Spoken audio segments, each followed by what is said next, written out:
দুনিয়ার কোনো কিছু হাসিল হয়ে যাওয়া এটা সফলতা নয়। একজন মুমিন মুসলিমের মর্যাদা আল্লাহর কাছে এক পাল্লায় যদি একজন মুমিন মুসলিমকে রাখেন, আর এক পাল্লায় পুরো পৃথিবীকে রাখেন। কেউ যদি পুরো পৃথিবীকে ধ্বংস করে দেয়, এটা আল্লাহর কাছে অত বড় অপরাধ নয়। একজন মুমিনকে যদি কেউ হত্যা করে, এটা যত বড় অপরাধ।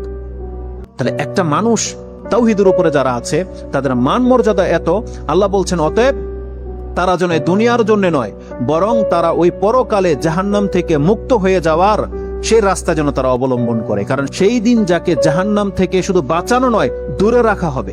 ওয়াউদখিলাল জান্নাহ, আর যাকে জান্নাতে প্রবেশ করিয়ে দেয়া হবে, আল্লাহ বলছেন ফাকাদে ফাজ, এই হলো সফল কাম। কারণ জান্নাত এমন একটা জায়গা, এটা হচ্ছে চির সুখের জায়গা। একবার শুধু কোনো ব্যক্তিকে জান্নাতে ঢুকিয়ে দিলে জীবনের যত পেরেশানি আছে সব দূর হয়ে যাবে, সব দূর হয়ে যাবে। তাহলে পরকালের ব্যাপারটা হচ্ছে এমন। আল্লাহ বলতেছেন সেই দিন যাকে জান্নাতে ঢুকিয়ে দেওয়া হবে, আল্লাহ বলছেন এই ব্যক্তি হচ্ছে সফল কাম।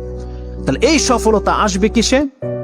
একমাত্র আপনার ঈমান, তাওহীদ। আপনি আল্লাহকে মেনে নিয়েছেন, আল্লাহর বান্দা, আপনি আল্লাহর সাথে শিরিক করেন না, এমন প্রত্যেকটা ব্যক্তি সেই জান্নাত সে পাবেই পাবে। এটা আল্লাহ ওয়াদা করেছে।